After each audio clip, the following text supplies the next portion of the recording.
예수님께서 공생애를 시작하실 때 제일 먼저 하신 일은 일이 아니라 사람을 키우는 일이었습니다. 소수의 제자를 부르시고 선택하시고 그들을 교육하시고 그들을 세워주셨습니다. 완전한 사람을 부르는 것이 아니라 불완전한 사람을 불러서, 성숙한 사람을 부르는 것이 아니라 미숙한 사람을 불러서 하나님의 쓰기에 합당한 제목으로 만들었다는 사실은 우리에게 격려와 위로와 희망을 줍니다. 왜 예수님께서는 제자를 먼저 선택하셨을까요? 이 제자의 선택은 선택과 집중의 원리가 적용이 됩니다. 선택이라는 것은 많은 것을 포기했고 버렸다는 것을 의미합니다. 무엇을 선택했다는 얘기는 상대적으로 다른 것을 다 버렸다는 것을 의미합니다. 예수님은 수천 명의 사람에 관심이 있지 아니하고 소수의 12명의 제자에게 관심이 있었습니다. 그리고 예수님은 예수님의 시간의 모든 삶을, 시간을 다 이 제자들에게 투자하여 주셨습니다.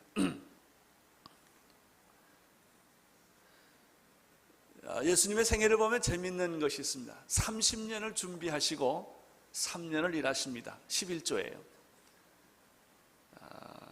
10분의 1을 위해서 10분의 9를 준비하셨던 예수님의 모습에서 우리는 일보다 준비가 중요하고 언어보다 침묵이 중요하다는 사실, 행동이 중요하다는 사실을 배웁니다. 또 예수님의 그 3년 동안 사역을 보면 수많은 군중들과 함께 그의 시간을 보내시지 않았고 소수의 몇 사람을 위하여 3년이라는 세월을 투자하셨다고 하는 사실입니다. 예수님의 제자 훈련은 강의실에서 이루어진 것이 아니라 함께 공동생활을 함으로써 이루어졌다는 사실도 특이합니다. 예수님은 대중에게 관심이 없으셨습니다. 수천 명, 수만 명의 사람들과 인기와 환호 소리에 예수님은 귀를 기울이지 않았고 언제나 새벽 미명에 산에 올라가셔서 또 바닷가에서 그는 하나님과 은밀한 시간을 많이 가지셨고 소수의 제자들에게 이 비전을 나누어주는 그런 삶을 사셨습니다. 그것이 예수님의 생애의 전부였습니다. 그리고 예수님은 마지막에 십자가의 길을, 고난과 수치와 그 험난한 길을, 십자가의 길을 걸으셨습니다.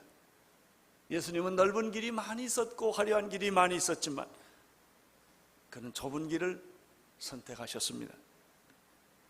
이분이 예수 그리스도이십니다. 우리는 요한복음 1장에서 어떻게 예수님이 제자들을 선발하셨는가라는 사실을 보게 되는데 요한복음 1장에는 네 사람을 부르시는 예수님의 모습이 나타납니다. 우리는 지난번 설교에서 두 사람 안드레와 베드로를 선택하신 예수님을 보았습니다. 오늘은 빌립과 나다나엘을 부르시는 예수님을 통해서 우리도 부르시는 예수님의 음성을 듣게 됩니다. 이 네 사람을 분석해 보면 참 재미가 있습니다. 예수님이 부르실 때 그 부르는 모양이, 예수님과 만나는 모양이 다 다르다고 하는 것입니다. 안드레의 경우는 안드레의 선생님이었던 세례 요한이 보라 세상 죄를 지고 가는 하나님의 어린 양이더라 하면서 자기의 제자를 예수님에게 이양을 합니다. 안드레는 자기의 스승이 예수님께 이 제자를 소개한 케이스입니다. 베드로는 어떻습니까? 베드로는 동생인 안드레가 예수님을 만나고 나서 자기 형인 베드로를 전도합니다. 하나는 스승이 전도했고 한 경우에는 가족이 전도를 했습니다. 빌립은 어떻게 전도했습니까? 빌립은 경우가 아주 전혀 다릅니다. 예수님을 만났는데 빌립이 예수님을 찾은 것이 아니라 누가 누구를 소개해 준 것이 아니라 예수님이 직접 빌립을 선택하셔서 부르십니다.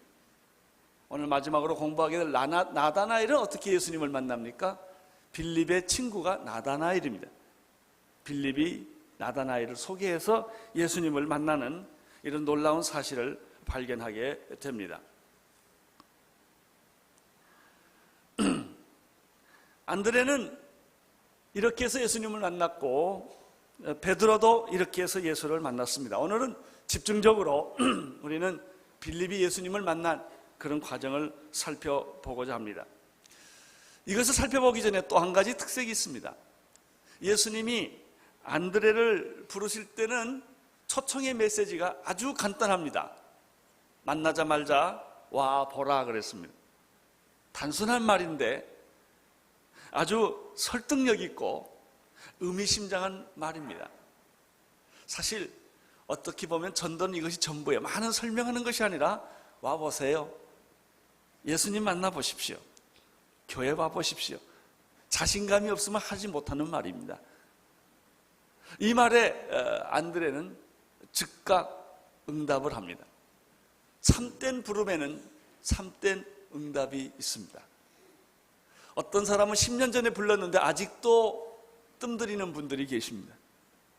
양심의 가책을 느끼면서 괴로워하면서 행동하지 못하는 많은 분들을 우리는 보게 됩니다. 사랑하는 성도 여러분, 부름은 곧 응답임을 아시기를 바랍니다.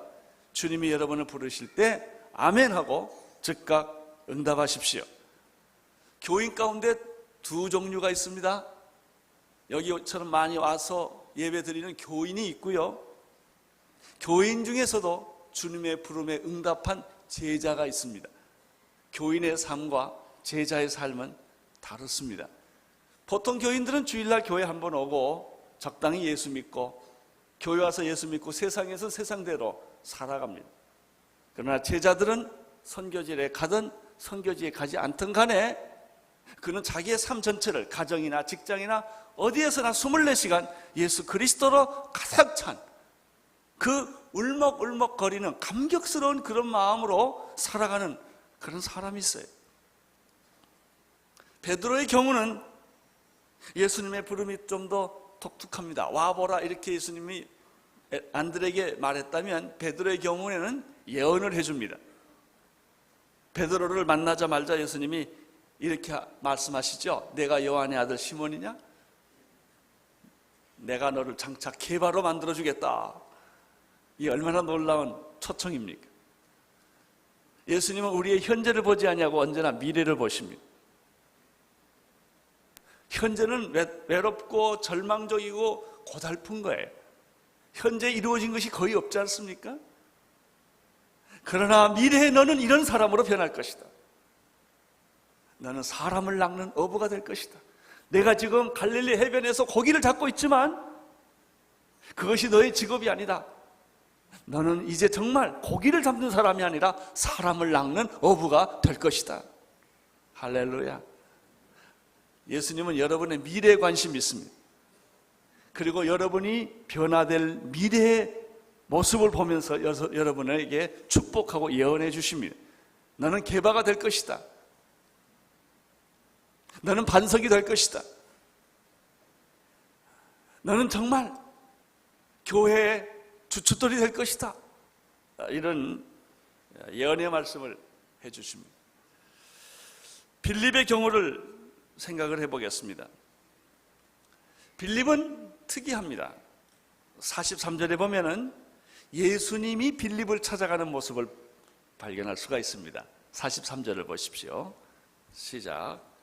이튿날 예수께서 갈릴리로 나가려 하시다가 빌립을 만나 이르시되 나를 쫓으라 하시니, 먼저 예수님과 빌립이 만나는 과정은 누구의 소개에 의해서 가는 것이 아니라 예수님이 갈릴리로 가시다가 빌립을 만나게 되었고, 빌립을 만나서 예수님이 하신 말씀은 나를 따르라, 나를 쫓으라 라고 말씀을 하셨죠. 이 43절을 보면 다분히 예수님이 의도적이시고 예수님이 다분히 직접적으로 빌립을 선택하는 그런 모습을 발견할 수가 있습니다. 이 43절을 두 가지 각도로 접근할 수가 있어요. 첫째는 예수께서 빌립을 만나기 위해서 갈릴리로 가셨다라고 해석할 수도 있고요, 예수님께서 갈릴리로 가시는 도중에 우연히 빌립을 만났다라고 볼 수가 있습니다. A로 해석하든 B로 해석하든 결론은 단 하나입니다. 예수님이 의도적으로 빌립을 부르셨다는 것이죠. 예수님이 여러분을 의도적으로 부르실 수가 있습니다. 여러분을 찾아가서 나를 따르라. 너 나와 함께 가지 않겠니? 이렇게 예수님이 초청을 합니다. 아가서에 보면 그런 편이지요. 신부여 함께 가자. 봄이 왔고 반구에 우는 소리가 들리는데 함께 가자. 이런 시가 있습니다. 예수님은 우리에게 오셔서 나와 함께 가지 않겠니? 나랑 함께 가자. 나를 쫓으라. 이렇게 초청을 하십니다. 예수님께서 나를 쫓으라고 말씀하셨을 때 그것은 어떤 길일까요? 화려한 길이 아니에요. 넓은 길이 아니에요. 멋있는 길이 아니에요. 죽으러 가는 길이에요. 예수님의 길은 십자가의 길이에요. 고난의 길입니다. 그런데 예수님이 우리를 그런 길로 우리를 초대를 하시는 것입니다. 세상에 수많은 길이 있는데, 화려한 길이 많은데, 주님은 우리에게 좁은 길로 가자고 이야기를 하십니다. 나를 쫓으라. 오늘 나는 이 음성을 듣고 예수님과 함께 제자의 삶을 결단하는 여러분이 되시기를 축원합니다. 주님, 내가 나이도 들었고요, 몸도 건강치 못하고요, 나는 어떻게 보면 성공하지도 못한 사람이지만, 그러나 내가 주님의 부름에 기꺼이 응답해서 내 생애를, 내가 가지고 있는 모든 것을 다 드려서 주님께 영광을 올려돌리기를 원합니다. 이 세상을 가만히 보면 잘못된 부름으로 청춘을 송두리째 망가뜨리는 사람들이 참 많습니다. 첫째, 잘못된 사상의 노예가 되어서 평생을 방황하는 사람 우리 주변에 많이 봅니다. 이데올로기에 잘못 영향을 받았어. 평생 데모하고 투쟁하다가 자기 젊음을 다 불사르죠. 그리고 나중에 갖는 것은 허탈한 것밖에 없어요. 저에게 선교사님 중에, 일본에 계신 분 중에 한 분이 70년대 제1교포로서 우리나라에 간첩으로 오신 분이 있어요. 그분이 밀봉 교육을 받고 연세대학교에 와서 간첩 활동을 하다가 잡혀서 그 친구들이 다 사형 선고를 받은 일이 있었습니다. 이분은 잘못된 사상에 오염이 되어서 자기 젊음을 송두리째 날려버리는 이런 비참한 경험을 했던 것이죠. 지금도 그런 분들이 세상에 보면 얼마나 많은지 몰라요. 잘못된 사상이 진리인 줄 알고 그것을 위해서 분신자살도 하고 그것을 위해서 자기 젊음을 송두리째 바쳐서 투쟁하는 사람들 우리는 많이 보지요. 그것뿐이 아니에요. 잘못된 종교의 노예가 되어서 평생을 그렇게 패가망신하는 사람들. 이번에 우리가 뉴욕 테러 사건도 보면 잘못된 종교, 잘못된 이런 생각으로 인해서 지금 전 세계를 극도의 혼란으로 빠지게 만든 결과를 낳은 거예요. 잘못된 가치관, 잘못된 교육, 잘못된 환상, 이런 걸로 인하여 수많은 젊은이들이, 수많은 영혼들이 얼마나 방황하고 있습니까? 그런 것에 비하면 우리 예수님의 부름은 소박합니다. 나를 따르라. 내가 너를 사람을 낚는 업으로 만들어 줄 것이다. 여우도 굴이 있고 공중 나는 새도 깃들일 것이 있지만 인자는 머리 둘 것이 없다. 예수님께서 또 이렇게 말씀하셨죠. 아무든지 나를 따라오려거든 자기를 부인하고 자기 십자가를 지고 나를 따르라. 이것이 예수님이 우리를 부르시는 부름입니다. 예수님의 초청과 부름에 응답하지 않았다고 칩시다. 여러분이 원하는 길, 여러분이 꿈꾸는 길을 여러분이 살아왔다고 한들 어떻습니까? 지금까지 여러분 살아온 길이 만족스럽습니까? 괜찮습니까? 아니에요. 대부분의 많은 사람들이 그렇게 새벽부터 저녁까지 만인이 만인에 대한 적을 삼고 투쟁하고 경쟁하고 살아왔지만 우리의 삶이 얼마나 피곤하고 허무한 거예요. 여러분이 원하는 삶을 살아왔다 할지라도 우리의 삶은 고독하고 외롭고 허무한 거예요.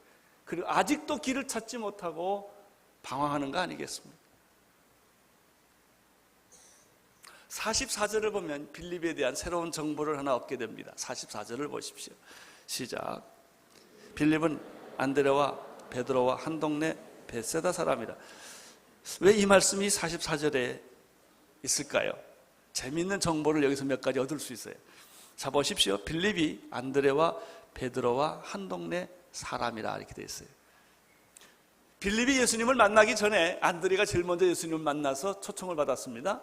그 다음에 베드로가 예수님을 만나서 초청을 받았습니다. 그리고 빌립이 한 동네 사람이기 때문에 늘 같이 만났을 거예요. 만나면 무슨 얘기를 할까요? 안드레가 아마 신이 나서 이렇게 얘기했을 거예요. 내가 예수를 만났다. 그 메시아를 만났다.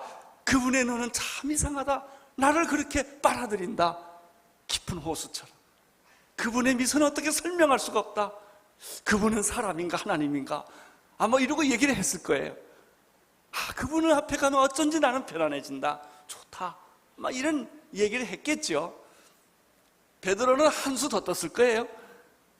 베드로가 또 자꾸 예수 만난 얘기를 했는데 빌립이 한 동네 사람이니까 그 얘기를 듣다가 얼마나 부러웠겠습니까? 나도 만나고 싶다. 막 그런 사모함이 있었으리라고 생각합니다. 한 동네 사니까 나도 그분을 만날 수가 있을까? 너희들이 그렇게 좋아하는, 그렇게 미쳐있는 그분을 위해서는 모든 것을 다 포기하고 너희들이 그분을 따라다니는데 도대체 그분은 누굴까? 그런 사모함이 분명히 빌립에게 있었을 거예요. 여러분, 이게 중요한 거예요. 사모함이 있으면 예수님을 꼭 만나게 됩니다. 그리움이 있으면, 그분에 대한 기대감과 감격이 있으면 예수님이 만나주신다는 사실이에요. 나는 여러분들이 예수님에 대한 그런 목마름, 그리움, 사모함, 안타까움이 여러분의 가슴에 가득 차기를 축원합니다. 한편 예수님의 경우는 어땠을까요? 아마 우리가 다 추측입니다. 안드레와 베드로가 예수님을 만났을 때마다 예수님, 우리 동네에요 아주 좋은 친구가 하나 있습니다. 빌립이라는 친구인데, 그리고 예수님한테 계속 이 빌립에 대한 얘기를 하지 않았을까 생각을 합니다. 그렇게 말했기 때문에 예수님이 갈릴리로 가시다가 빌립을 보자마자 나를 쫓으라고 초청을 하지 않았겠습니까? 아무 생각도 없고 연관도 없었다면 어떻게 빌립을 불렀겠습니까? 여러분이 기도해주고 그분이 아직 예수를 믿지 않지만 계속해서 예수님한테 누군가를 향하여 리포팅을 하면요, 예수님이 그분을 잘 기억하고 있다가 그분을 덜컥 부르십니다. 우리는 이러한 사실을 여기서 배우게 되는 것이죠. 빌립이 예수님을 만났습니다. 여러분, 정말 예수님을 만나면 그냥 못 계셔요. 잠이 안 온다니까요. 만약에 예수 만나고도 잠을 잘 잔다, 이게 문제가 있는 거예요. 예수님을 만나고도 여러분이 과거의 삶이 계속되어진다면 안 만나는 거나 똑같은 거예요.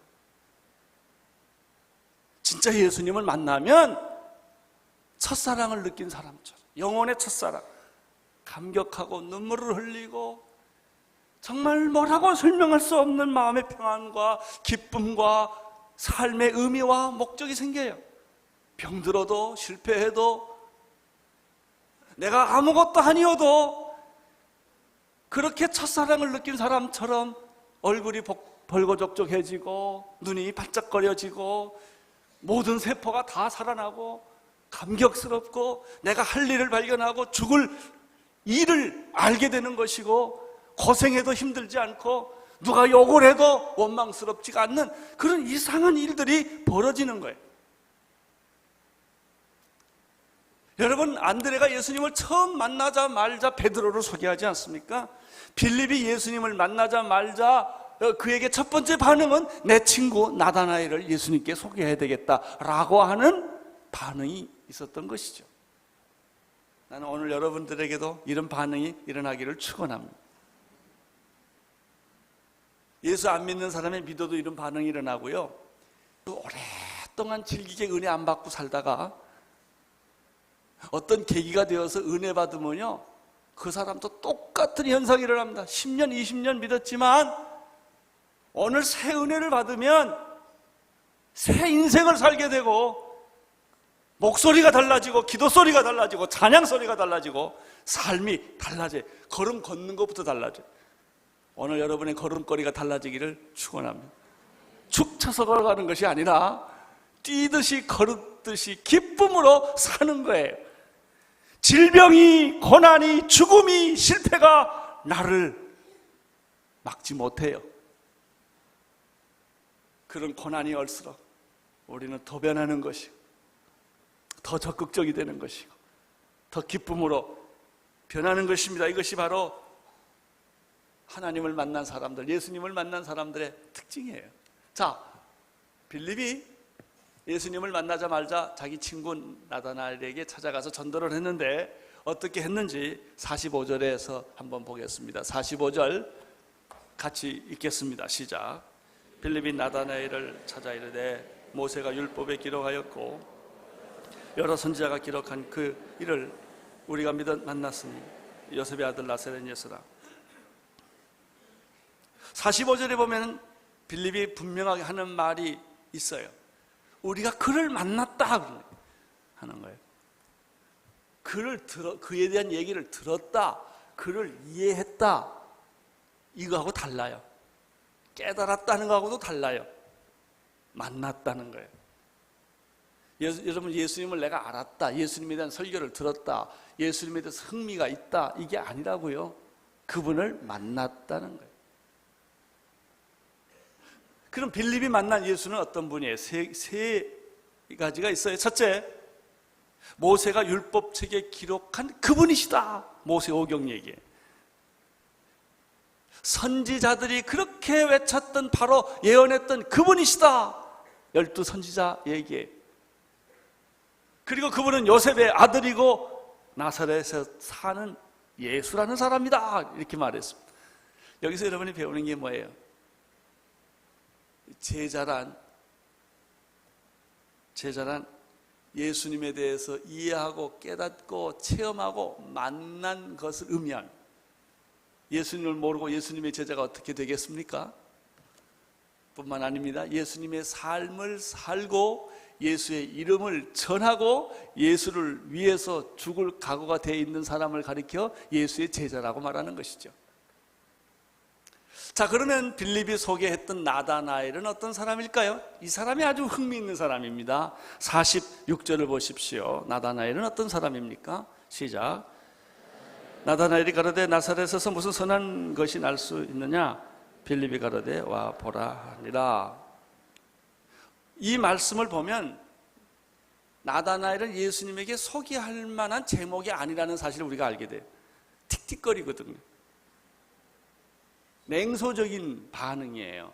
이 진리에 대해서 굉장히 편견이 많고 자기 생각에 대한 고집이 많은 그런 종류의 사람이라는 걸 알 수가 있어요. 그런데 빌립이 왜 이런 나다나엘을 예수님에게 소개했을까 하는 거예요. 나다나엘이라는 사람은 무엇을 확인히 알아보지 않고 잘 믿으려고 하지 않는 사람이에요. 설득하기 굉장히 어려운 사람이죠. 그렇지만 이 나다나엘에게는 이런 성격상의 문제점이 좀 있지만, 그러나 나다나엘의 그 내면의 세계로 들어가 보면 굉장히 착하고 간사한 것이 없는 순진한 사람이라고 하는 사실이에요. 우리가 주변에 그런 사람을 종종 보게 되지요. 착하고 순수한 사람, 법 없이 살 수 있는 양심을 가진 그런 사람, 인간미가 넘치고 아주 휴머니스틱한 그런 사람들 말이죠. 근데 이런 사람이 이상하게 유독 예수님에 대해서, 교회에 대해서는 비판적이고 냉소적이란 말이죠. 그런데 그 사람이 인간적으로 보면 너무 좋은 사람이에요. 이 사람 보면요, 남 모르게 가난한 사람 많이 돕고요, 어린이 심장 돕기도 하고요, 장기 기증도 하고요, 그리고 정말 누가 어렵다고 그러면 막 퍼주고 말이죠. 누가 봐도 참 훌륭한 사람이에요. 그래서 이런 사람 보면 아주 헷갈려요. 이 사람 예수만 믿으면 다 될 것 같은데 꼭 예수만 안 믿거든. 교회만 가면 완벽한데 교회를 안 가요, 이 사람. 자기 직업에 충실하고 직장에 대해서 존경을 받을 수 있습니다. 이런 사람들 가운데 이런 모습이 있죠. 하나님은 인정하고 믿는데 예수님 안 믿는 사람. 하나님은 믿어요. 근데 예수는 안 믿겠다 이거예요. 또 이런 사람이 있어요. 예수는 믿는데 교회를 안 가겠다는 사람. 나 예수 인정한다 이거예요. 근데 교회는 싫다 이렇게 생각하는 사람이 나다나엘 족속들이에요.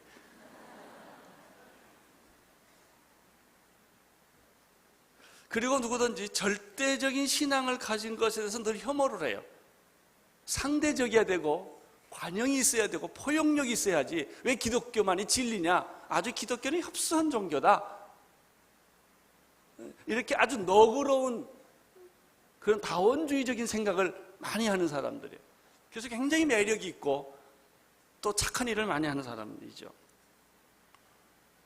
나다나엘이 무슨 나사렛에서 선한 것이 있겠느냐 이렇게 반응을 했습니다.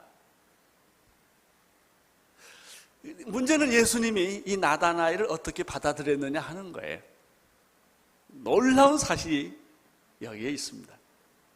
우리 예수님은 나다나엘의 이러한 비판적이고 틱틱거리고 사람은 참 좋은데 그런 부정적인 그런 나다나엘을 패스를 합니다. 그 성격 때문에 그 사람의 그 어떤 편협한 기질을 문제 삼지를 않으세요. 우리는 그런 걸 많이 문제 삼습니다. 자, 47절을 보십시오. 시작. 예수께서 나다나엘이 자기에게 오는 것을 보시고 그를 가리켜 가라사대 보라, 이는 참 이스라엘 사람이라 그 속에 간사한 것이 없도다. 예수님은 나다나엘을 보는 관점이 현재를 보지 않고 미래를 봤어요. 나다나엘의 겉모습을 보지 않고 속 중심을 보고 계셨다는 것이죠. 사람들이 어렸을 때 상처받고 자란 사람은 성격이 이상해지죠. 매 맞고 자란 사람들, 고무신짝으로 뺨 맞고 자란 사람들이 있어요. 삽을 맞고 자란 사람도 있어요. 이런 사람은 부모한테 그런 대접을 받았기 때문에 성장해서 성인이 돼서 성공해도 그 성격이 그대로 있는 거예요. 이런 사람들은 되게 마음이 또 착해서 남은 잘 도와줘요. 그런데 예수님은 이 나다나엘을 보고 저 사람이 참 이스라엘이구나, 저 사람에게는 간사한 것이 없다. 참 놀라운 예수님의 통찰력, 예수님의 그 정말 놀라운 사람 보는 눈을 봅니다. 그 사람이 입이 험하거나 행동이 험하거나 그런 것을 보시지 않고 그것은 그 사람이 가져온 상처다 이거예요. 환경에서 그 사람이 너무나 힘들게 살아왔기 때문에 부정적이 됐고 그런 것뿐이지, 그 사람의 마음 깊은 곳에는 하나님을 사랑하고 정직하게 살고 싶고 진실하게 살고 싶은 것이 있다 이거예요. 사랑하는 성도 여러분, 혹시 여러분 주위에 이런 분이 있으면 포기하지 마세요. 그 사람이 하는 말에 시험 들지도 말고요. 예수님은 그렇게 말하는 건 다 패스하잖아요. 나사렛에서 무슨 선한 것이 날 수 있냐 이렇게 말하면 안 들어요. 상처도 안 받고, 그리고 그 안에 있는 진실함, 순수한 것, 정말 예수님의 제자가 될 수 있는 그 가능성을 본 거예요.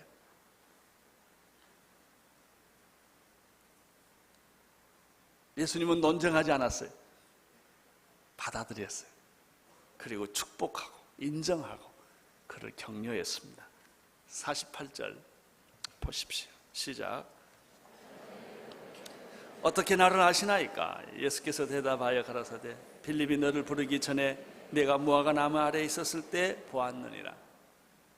충격은 나다나엘이 받습니다. 예수님 정말 어떻게 저를 아셨습니까? 예수님은 말씀하셨습니다. 빌립이 너를 소개하기 전에 나는 이미 너를 알고 있었다. 내가 오기 전엔 내가 너를 알았고 내가 나를 찾기 전에 나는 너를 찾고 있었다. 너는 내 것이다. 난 너를 부를 것이고 내가 그렇게 험악한 인생을 살아왔다 할지라도 그것은 중요하지 않다. 나는 내 진심은 그것이 아니다. 너도 정직하게 살고 싶고 진실하게 살고 싶고 아름답게 살고 싶었던 그 욕망이 내게 있었던 것을 내가 안다. 그리고 너는 정말 깨끗한 사람이다. 양심 바른 사람이다. 주님은 우리를 그렇게 대해 주십니다. 마음은 원이로되 육신이 약하여. 사실 그 말은 좀 문제가 있죠. 뭐 마음이 원했겠습니까? 마음도 원하지 않았는데 마음이 원했다고 믿어주는 거지요. 뭐 당신 마음은 안 그랬을 거다 이거예요. 예수님은 그렇게 우리를 봐주시는 거예요. 사실 우리 마음이 시커먼데도 당신 마음은 그러지 않을 거다. 이렇게 좋게 동기를 이해해 주는 마음. 사람을 말이죠. 어떤 고약한 사람들 많아요. 뭐 조금만 하면 그거를 100배 확대해서 너는 피가 나빠. 너는 본질이 고약해. 이렇게 하고 믿어주지 않는 사람들이 얼마나 많아요, 세상에. 믿어주는 거예요. 할렐루야. 여러분, 예수님이 우리를 믿어주지 않았더라면 우리 어떻게 살아요? 우리의 모습 그대로를 예수님이 우리를 평가했다면 우리 예수님 앞에 어떻게 얼굴 들고 살 수가 있겠습니까? 우리가 부족하고 다 실수가 많고 연약한 사람들이지만은 예수님은 우리가 변할 것을 믿으셨어요. 여러분이 변할 것을 믿습니다. 여러분의 미래는 변할 것입니다. 새 사람으로 태어날 거예요. 이것이 예수님이 제자를 부르시는 모습이었습니다. 여러분이 전도하려는 사람한테 교회를 비판하거나 예수님을 비판해도요, 절대 논쟁하지 마십시오. 그를 축복하고 그를 붙잡으십시오. 그를 끝까지 예수님 앞으로 인도하는 것을 포기하지 마십시오. 그 사람이 베드로가 되고 그 사람이 나다나엘이 되고 그 사람이 안드레가 되고 그 사람이 빌립이 되는 거예요. 얼마나 놀랐습니까? 우리는 변할 수 있어요. 우리의 미래는 달라질 수 있어요. 이것이 예수님이 제자들을 보는 관점이었어요. 그러나 결코 쉬운 일은 아니었습니다. 예수님이 굉장한 대가를 치르셨습니다. 속기도 하시고 가룟 유다에게 죽임을 당하기도 하셨어요. 그렇게 믿어줬는데. 그렇지만 예수님은 끝까지 그 제자들을 붙들고 싸우셨어요. 그리고 제자들이 언제 변했느냐? 십자가를 보고도 변하지 않았고 부활을 보고도 변하지 않았어요. 예수님이 승천하신 다음에 성령을 보내주셔야 변했습니다. 그때야 변했어요. 49절을 보십시오. 나다나엘이 대답하되 라비여 당신은 하나님의 아들이시오 당신은 이스라엘 임금이로소이다. 여러분이 전도하는 사람이 이런 고백을 하게 되기를 바랍니다. 정말 나다나엘은 착한 사람이었어요. 정직한 사람이었고 간사함이 없었던 사람이었어요. 이제 그 사람이 발동 걸리기 시작을 한 거예요. 예수님이 그 말을 듣고 두 가지를 축복해 주었습니다. 50절과 51절 시작. 예수께서 대답하여 가라사대 내가 너를 무화과 나무 아래서 보았다 함으로 믿느냐? 이보다 더 큰 일을 보리라. 할렐루야. 이보다 더 큰 일이 일어날 줄로 믿습니다. 여러분에게 일어날 줄로 믿습니다. 기도하는 대로 돼요. 믿는 대로 돼요. 헌신하는 대로 됩니다. 나이 걱정하지 마십시오. 건강 걱정하지 마십시오. 돈 없는 거 걱정하지 마십시오. 여러분의 믿음이 중요한 거예요. 믿음이 중요한 거예요. 이보다 더 큰 것을 보게 될 것이다. 51절 읽어주십시오. 또 가라사대 진실로 진실로 너희에게 이르노니 하늘이 열리고 하나님의 사자들이 인자 위에 오르락내리락 하는 것을 보리라 하시니라. 너희는 하늘이 열리는 것을 보게 될 것이다. 인자가 영광을 받는 천사들이 오르락내리락 하며 영광스러운 그 하늘의 영광을 예수님과 함께 너도 맛보게 될 것이다. 여러분, 주님은 우리를 부르십니다. 나를 쫓으라. 와 보라. 너는 개봐라. 할렐루야. 우리 주님께 영광을 올려 돌리는 여러분 되시기를 축원합니다. 기도하겠습니다. 주님, 오늘 여기 계신 분들을 주님이 부르실 때 넓은 길로 가지 말고 좁은 길을 가게 하시고 화려한 길을 가지 아니하고 십자가의 길을 걷게 하시고 주님 따라 어린아이같이 가게 하여 주옵소서. 예수님 이름으로 기도합니다.